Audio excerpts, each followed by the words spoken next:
Okay, so just doing a little bit of some work here, some design work on her collar details. Um, because the white fox is a kind of a fusion character. She's Chinese, but there are elements of Victorian sort of to her character. I'm just sort of playing around with a number of different kind of pattern designs. Some of them are inspired more by the sort of pattern designs of the late Victorian period. So you're looking at the arts and crafts movement, William Morris, and his beautiful work. But I'm also looking at traditional Chinese pattern line work as well.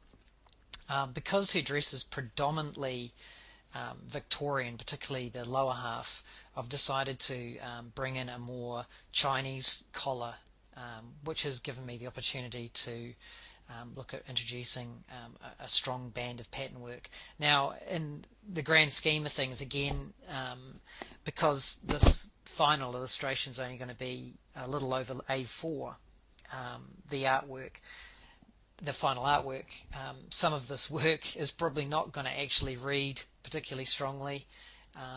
It's probably one of the dangers of working digitally is that you can obsess over very small parts of your picture to great detail sometimes, when really a few subjective brushstrokes would be all it really needs.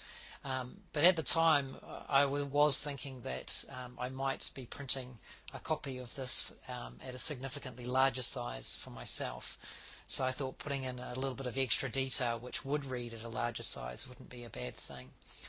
Um, so a couple of cheats that I'm doing here is, of course, something you can do so easily in Photoshop is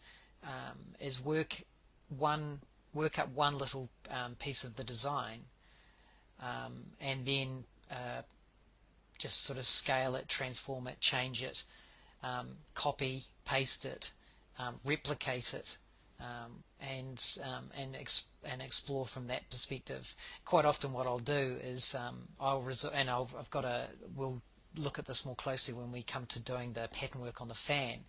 But I'll often design these pattern elements as a 2D exercise, and then using the transform tool, I'll potentially wrap them around. If it's a relatively simple three-dimensional form like this collar, I'll just transform the 2D image onto and put a bit of a curve into it, and then just sort of paint back into it. Again, sort of tricks with pattern work. It very much is just a case of what I'm trying to establish most of all is just trying to get a sense of the flow. Um, Pattern work pattern work can be quite organic and have flowing lines, or it can be quite geometrically inspired, which has a lot more rigid structure to it.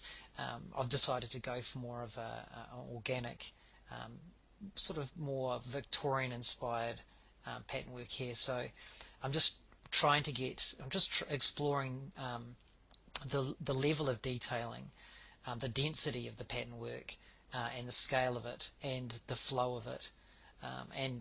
As you see, I'm going to try a whole range of different approaches and types of pattern work. I even start to play around with more of a cherry blossom Chinese influence design, but I eventually go back to more of this sort of floral leaf sort of pattern work.